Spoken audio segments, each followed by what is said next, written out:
Magitabania mũcemanio wa kwarĩrĩria mũtambo wa eCitizen, amemba ya kamĩtĩ ya mbunge ya bũrũri ya kĩgĩna kĩa mũingĩ mahithũrĩtie atĩ mambirioni ma mbeca nĩ makoretwo makĩrutwo kuma mũtambo-inĩ ũyũ wa eCitizen na gũtũmwo kũrĩ kambuni itarĩ cia thirikari. eCitizen platform is a scam. And why? In page 3, Chair, you've been able to read that there is no legal framework.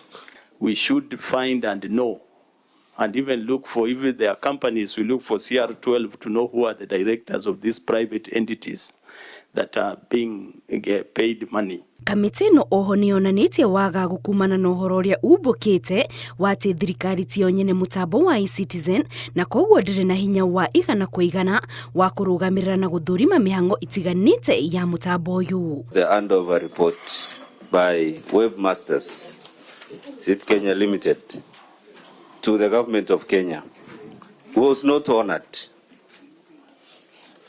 Why was it not honored? Why was it honored? Because you are saying Webmasters refused to hand over the operations of the eCitizen platform to the government of Kenya. We need to invite these companies. This is total fraud. And we will not be going anywhere if we don't get to the bottom of it. And the PSS will not help us. We want to know who's behind these companies.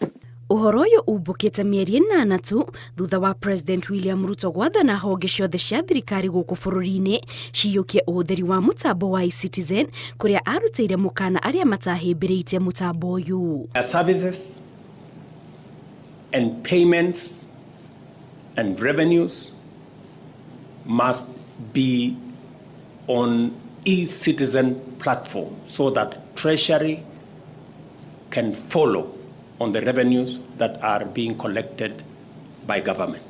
There will be no escape for anybody to continue practices that undermine transparency in the collection of public funds. Ona thengia ya mũkana ũcio wa President, kamĩtĩ ĩno rĩu yendekithĩtie mũtambo ũyũ wa eCitizen ũtige kũhũthĩrwo orĩo nĩguo gũthinga mĩanya ĩrĩa ĩkoretwo ĩkĩhũthĩrwo kungumia o hamwe na kũiya mbeca cia mũingĩ.